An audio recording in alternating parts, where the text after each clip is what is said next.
Students, आज का topic है इस्लाम के उदय से पूर्व अरब की राजनीतिक स्थिति। सामाजिक, आर्थिक, सांस्कृतिक और धार्मिक स्थिति का अध्ययन पहले वीडियो में कर चुके हैं। अब है राजनीतिक स्थिति।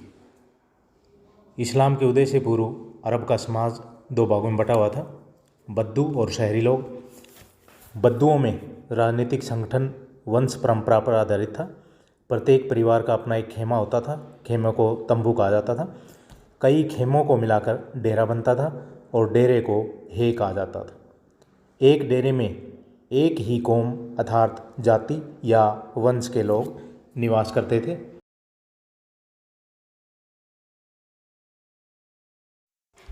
विभिन्न डेरों को मिलाकर एक कबीले का गठन किया जाता था। बद्दुओं में कबीला राजनीतिक जीवन की सबसे बड़ी इकाई थी। प्रत्येक कबीले का अपना मुखिया, अपने नियम और अपने रीति रिवाज होते थे। संपूर्ण अरब इस समय अनेक स्वतंत्र कबीलों में बटा हुआ था। कबीले के प्रति लोगों में बलिदान तथा समर्पण की भावना विद्यमान थी। कबीले अपनी शक्ति को बढ़ाने के लिए आपस में लड़ते झगड़ते रहते थे। हदीस में अज्ञानता के युग में कबीलों के 1700 युद्धों का वर्णन किया गया है। कबीले के अंदर रहना प्रत्येक बद्दू अपना पवित्र कार्य समझता था। ये कबीले को छोड़ना पाप समझते थे। कबीला ही उनकी जीवन शक्ति का आधार था। कबीलों के आपसी झगड़ों का निपटारा एक सभा के द्वारा किया जाता था। कबीले के मुखिया का चुनाव सभा के सदस्यों के द्वारा किया जाता था।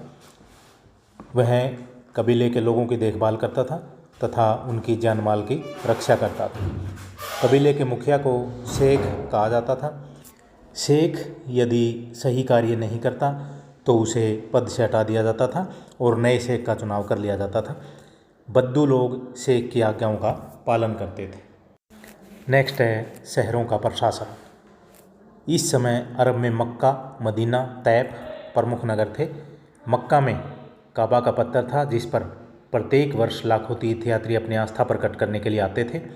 कुरैश कबीला इस काबे पत्थर की देखभाल करता था। मक्का में माला नामक परिषद एक राजनीतिक संगठन के रूप में कार्य करती थी। यह संस्था केवल विचार विमर्श संबंधी संस्था थी। इसमें समस्त निर्णय सर्वसम्मति से लिए जाते थे। मदीना को यथरीब कहा जाता था।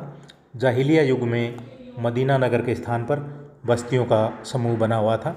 इतिहासकारों का मानना था कि यहाँ पर सबसे पहले यहूदी आकर बसे थे। इसके बाद अरब जातियाँ यहाँ पर आकर बस गई। तैफ सीरिया का भाग था। यहाँ पर सकीफ जनजाति के लोग निवास करते थे। अज्ञानता के युग में अरब के लोगों में राष्ट्रीयता तथा राजनीतिक चेतना का पूर्णतः अभाव था। विधिवत किसी राजनीतिक संगठन का उत्थान नहीं हुआ था। बद्दुओं का अपना कबीलों का प्रशासन था जो वंश परंपरा पर आधारित था। कबीलों में आपसी भाईचारे और समानता का अभाव था। तो स्टूडेंट्स, ये थे इस्लाम के उदय से पूर्व अरब की राजनीतिक स्थिति, जो BA 5th सेम के लिए उपयोगी हैं। ज़्यादा से ज़्यादा स्टूडेंट्स को शेयर करें। Thank you.